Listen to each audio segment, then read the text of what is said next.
Friday na. Kamusta so far imong Friday, ma'am and sir? Good morning everyone. So Friday na, dili ta magpaluya-luya. Balik na tong energy. Dili unta inana. Dapat sa Tuesday, Monday, Tuesday, Wednesday, Thursday nagsige tag lihok-lihok, active.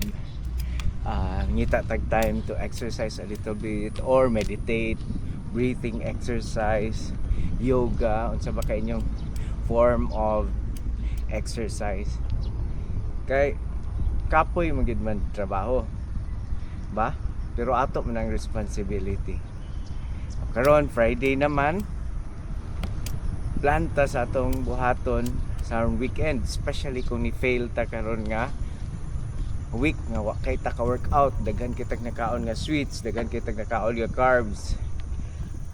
Sige tag lingkod most of the time kay naghimo og atong mga responsibilities. So plan na to atong week para successful pagyapon ta ni nga week. So karong weekend daghan mga fun run, na mga zumba sa Capitol, pwede ka mag walking with your husband or sa imong wife, sa imong kids, dula-dula sa Capitol ba, or bisan mag grounding man lang, tiniil lakaw-lakaw diya sa imong garden. Gwapo na kaayo na. Next week remind ta na sad mo nga keep moving yun, teachers, ma'am, sir. Ngita tag itong kalingawan nga maglihok ta. Maora na karong Friday. Dira.